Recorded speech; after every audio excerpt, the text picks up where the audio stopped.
Oke, Bu Ida, saya ingin sedikit mengulik tentang bagaimana kemudian Bu Ida menanggapi realitas sosial di tengah-tengah masyarakat yang menganggap orang-orang spiritualis, khususnya spiritualis Jawa itu sebagai pemuja klenik, itu satu. Yang kedua, setiap punya kelebihan itu dianggap bersekutu dengan setan, demit, dan seterusnya lah ya. Berbeda nih sama yang pemuja-pemuja kaum-kaum agamawan begitu. Kalau mereka punya kelebihan dikatakan sebagai anugerah, hikmah, atau apalah namanya, mukjizat ya. Bagaimana Bu Ida menanggapi hal-hal seperti itu? Ya, oke, terima kasih. Salam rahayu untuk semuanya. Saya secara pribadi sangat prihatin ya Mas Indra, karena stigma negatif kepada para pelaku spiritual Nusantara dan para pecinta budaya Nusantara ini terus dibangun oleh kaum tertentu atau golongan tertentu sebagai hal yang negatif. Jadi kalau seolah-olah kalau kita ngomong tentang spiritual Nusantara itu lingkupnya adalah sempit, yaitu distigmakan bahwa pelaku spiritual Nusantara ku ya wong sing klambine ireng, sing nggawa blangkon, sing kerjaane napa bakar dupa ya toh, rituale bakar dupa, pekerjaane nyantet uwong, nenung uwong, melet uwong dan sebangsanya. Nah, itu yang saya rasakan mulai dibangun image negatif itu dimulainya dari televisi di era sekitar tahun 80-an. Jadi terus di situ diceritakan bahwa pelaku spiritual Nusantara itu ya kayak dukun sing gayane nyantet. Ya, padahal dukun itu di masyarakat Jawa itu memiliki derajat dan posisi dan keahlian yang sangat luar biasa untuk menjadi seorang dukun. Tapi lewat televisi itulah distigmakan bahwa ya ngono mau lho para pelaku spiritual Nusantara dukun sing bakar dupa untuk nyantet orang, untuk nenung orang, untuk melet orang dan sebagainya. Itu terus dibangun bahwa pelaku spiritual Nusantara adalah orang yang negatif. Sedangkan kalau kita ngomong orang yang baik selalu distigmakan wong sing nggo klambi putih, sing nggo udeng-udeng putih. Nah, itulah orang yang baik atau orang yang soleh. Ini satu dulu. Ilmu putih dan ilmu hitam. Nah, itu ya pertama. Terus kedua, kalau kita ngomong tentang spiritual, tentunya lingkupnya adalah sangat luas dan universal. Kalau kita ngomong seperti yang distigmakan mereka di televisi itu, lingkupnya adalah lingkup supranatural. Jadi ibaratnya kalau spiritual itu seperti samudra yang sangat dalam dengan berbagai isinya, sedangkan supranatural adalah seperti ikan-ikan kecil yang berenang di laut atau di samudra itu. Jadi bisa dibayangkan bahwa supranatural adalah hanya bagian kecil dari spiritualitas. Ya. Supranatural adalah salah satu disiplin ilmu yang hanya fokus mempelajari tentang kegaiban. Jadi ya wis titik tok nek spiritual ki wombone samudra sakmono, tapi supranatural ku iwak lho sing apa berenang ngono lho. Nah, itu. Dan praktisinya sering kita sebut sebagai paranormal. Yang akhirnya karena menjadi satu disiplin ilmu dipelajari kemudian dipakai untuk praktek dan dimanfaatkan untuk menolong atau praktek orang lain, ya ini akhirnya kan jadikan satu profesi yang berbayar dan sebagainya. Apakah boleh? Ya boleh. Wong itu disiplin ilmunya ada. Gitu loh. Tapi yang perlu dipelajari kita adalah bahwa ketika kita ngomong spiritual dan supranatural dan juga paranormal itu adalah merupakan suatu hal yang berbeda. Ini dulu yang harus kita pahami, gitu ya. Nah, selanjutnya kalau kita ngomong tentang apa tadi? Kelebihan-kelebihan ya Mas Indra ya. Jadi leluhur kita ini sangat luar biasa dan kita bisa lihat dari hasil-hasil karya mahakarya beliau, mulai dari peninggalan-peninggalan yang berbentuk bangunan candi ataupun keilmuan. Jadi tidak hanya secara fisik tapi juga keilmuannya yang juga ditinggalkan oleh beliau-beliau. Nah, ini dari sini saja kita sudah bisa melihat alangkah luar biasanya dan hebatnya leluhur kita. Ya, kita saat ini berada di lereng Gunung Penanggungan di Desa Seloliman, Trawas, Mojokerto. Kita bisa lihat bahwa di atas Gunung Penanggungan ini hampir sekitar lebih dari 80 candi kecil ada di gunung ini. Jadi kita bisa bayangkan bahwa di masa lalu di sini adalah merupakan pusat peribadatan bagi leluhur kita. Di gunung yang notabene orang mau ke sana ini harus naik tinggi ke sana. Kan bisa dibayangkan, ya opo nggak ini candi ning dhuwur, nggo watu gede-gede kayak gitu. Nah, itu kan sudah suatu hal yang sangat luar biasa. Gitu. Terus kemampuan olah fisik beliau-beliau juga, apakah kok begitu mudah ya mereka bisa naik ke atas gunung sampai puncak hanya untuk beribadat atau samadhi atau belajar sesuatu? Itu karena kehebatan beliau. Jadi susunan fisik fisik beliau pada masa lalu leluhur kita ini yo gak koyo awake dhewe ngene Mas Indra, lemu-lemu ngene arep munggah gunung ae wabot ya. Ya. Beliau dulu mereka sangat dekat dengan alam, makan juga tidak seenaknya koyo awake dhewe ngene iki ana martabak, ana iki dipowangan kabeh. Beliau dulu makannya sangat terjaga sehingga yang terjadi dalam metabolisme tubuhnya adalah bersih. Tidak gemuk koyo awake dhewe ngene. Jadi otomatis karena bersih, ringan. Tubuh mereka itu ringan. Sehingga untuk beribadat naik ke puncak gunung pun juga kayak kita ini pakai rangsel, pakai teken ini ya. Ngos-ngosan 50 meter mandek gitu. Kalau beliau enggak, naik menapak kaki ke gunung itu seperti kita ya turun ke sini, plek karena sangat biasa pada masa itu.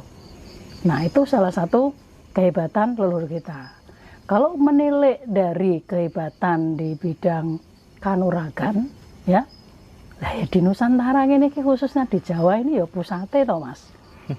Ya, kalau kita mau ngomong ilmu ora mempan dibacok, ya, gak mempan disiram air panas, gak mempan dibakar, gak mempan apa itu? Kalau kita jamasan itu kan menjilati besi yang membara panas itu kan kita jilati gini ya. Sekali jilat 9 kali sebanyak 9 kali, berarti 9 kali 9 81 kali dengan besi membara, pisau seperti pisau apa itu yang punya angkatan itu ya, pisau komando lebih panjang sedikit, ada 5 dibakar ini sampai benar-benar membara merah. Kita pakai mantah 9 kali, taruh ganti 9 kali sampai 9 kali. Itu kalau kita pikir secara logika, ilate dewi wis mateng, protol, wong ini besi membara. Tapi kenapa kok nggak berefek apa-apa? Atau efeknya paling-paling hanya terasa tebal di lidah, itu pun hanya 1 hari sudah selesai. Nah ini, apakah ini merupakan suatu keajaiban atau mukjizat Tuhan? Ya iya, gitu. Tapi kalau di Nusantara, ilmu-ilmu semacam ini dimulai dari leluhur kita adalah merupakan ilmu yang sangat biasa, bukan istimewa. Di masa itu loh ya maksudnya. Adalah merupakan ilmu yang sangat biasa, ilmu kebal, ilmu apapun itu. Dan itu bisa dipelajari oleh siapapun. Bukan merupakan suatu hal yang sangat istimewa atau apa ya, kalau keajaiban ya, tapi untuk orang khusus itu enggak, karena ilmu ini bisa dipelajari semua orang. Artinya ini bukan merupakan suatu hal yang sangat wah begitu. Maka ketika leluhur kita disebut ini ilmu biasa, ya memang saking hebatnya sampai hal seperti ini ngene apa jamasan enggak kobong terus disiram air panas 1 dandang itu umup itu kita enggak apa-apa. Terus dibacok pakai samurai lah, pakai kris, pakai pedang, ditusuk pakai pisau komando kita mental, jadi nggak apa-apa semua. Itu kekebalan, ilmu kebal. Itu semua bisa dipelajari oleh orang banyak. Kalau kita lihat sejarah masa lalu, bagaimana luar biasanya prajurit Majapahit yang kebal, perang selalu menang. Kenapa? Karena kebal, dibacok gak mempan, dibacok gak mempan. Itulah hebatnya. Artinya apa?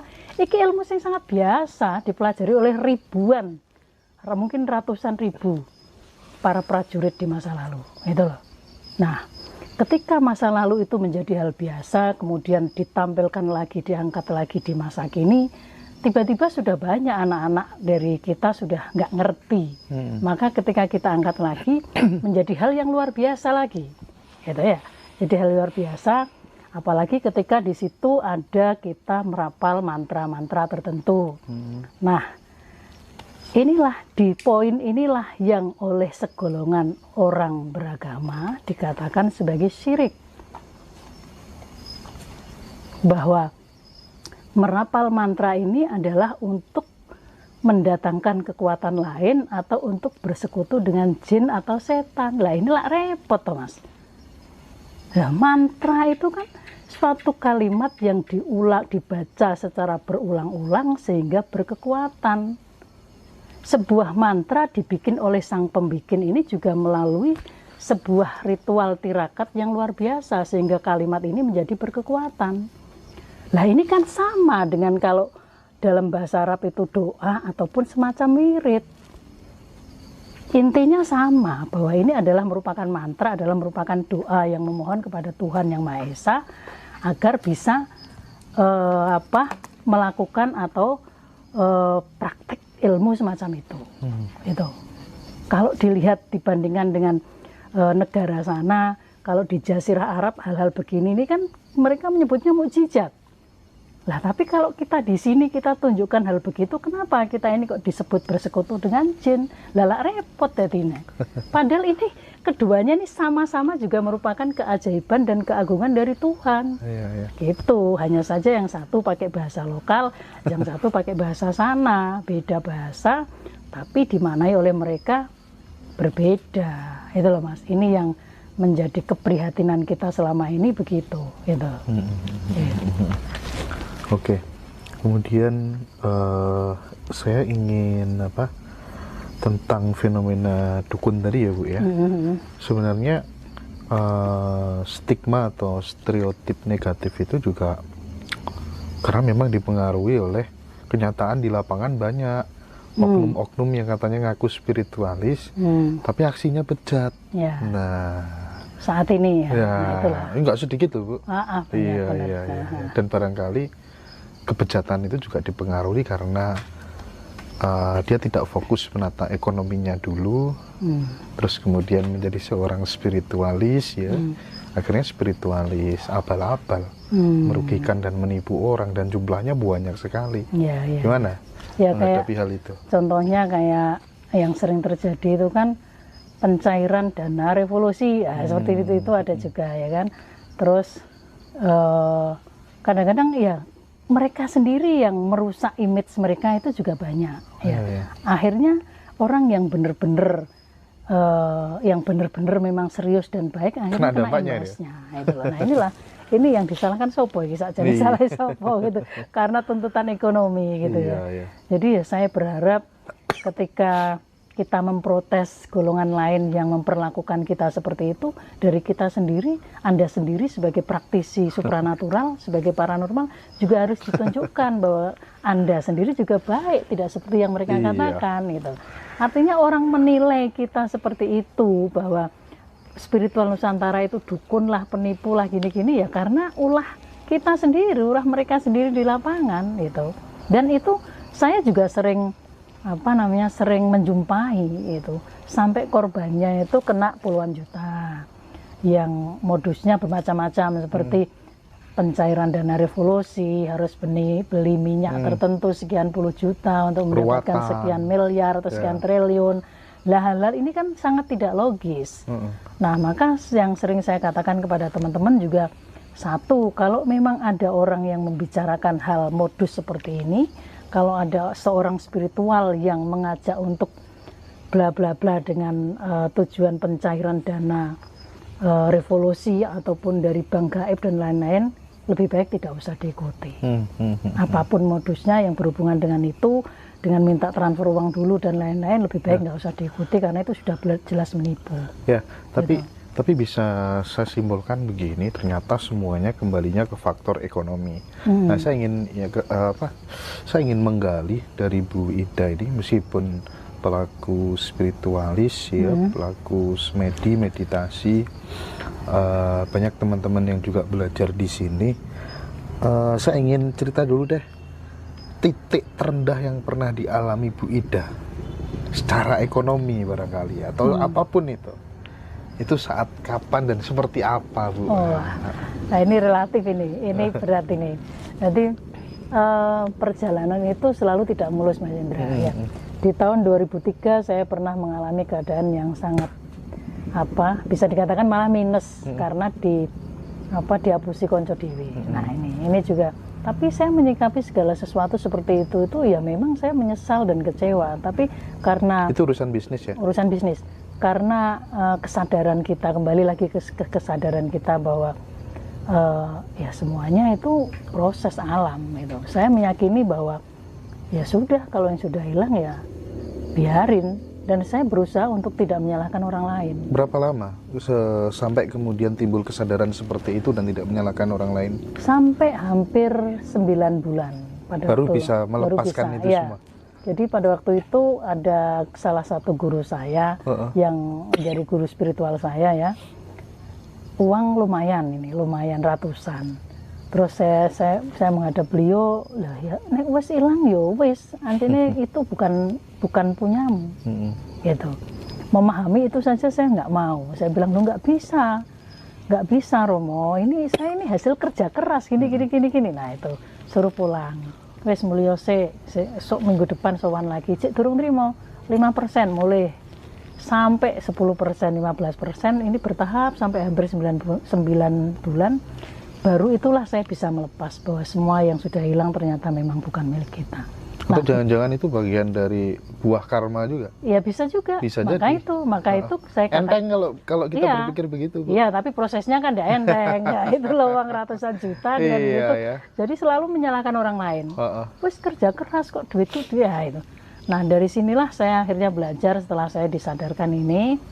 Ikhlas itu akhirnya? Ikhlas akhirnya. Ikhlas. Tapi yang sangat sulit itu ketika masih kurang 5%, 95%. Masih berat tak kundeli gitu. Akhirnya, wes toh, Duk, kowe nek wis iso ikhlas 100% cepet munggah.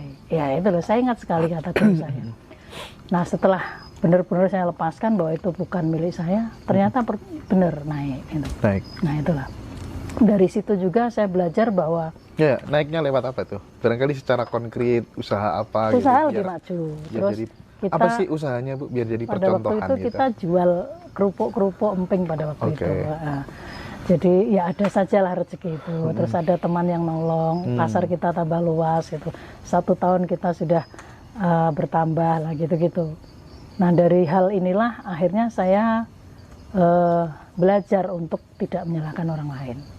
Jadi saya tarik ke dalam diri saya bahwa nek aku pinter ya gak dihapusi kok. Itu artinya saya ternyata masih bodoh. Belajar dari pengalaman akhirnya. Belajar dari pengalaman, ternyata saya memang masih bodoh dalam hal ini. Terlalu percaya ke orang begini. Akhirnya terjadilah kejadian ini. Gitu loh, Mas. Jadi segala sesuatu memang kalau kita sikapi dengan bisa juga ini sebagai ujian, bisa juga sebagai karma kita di masa lalu, ya kita akan rilisnya itu tidak akan terlalu berat gitu. Masa dari emping aja bisa bangkit, Bu? Bisa. Ada lagi nggak, Bu? Enggak, waktu itu hanya emping karena sekarang deh, ya kan waktu itu ya sekarang apa ya, gitu. Kita ya untuk produk ya macam-macam gitu. Apa ada saja, Bu? Sambal, ada kerupuk. Sambal apa itu?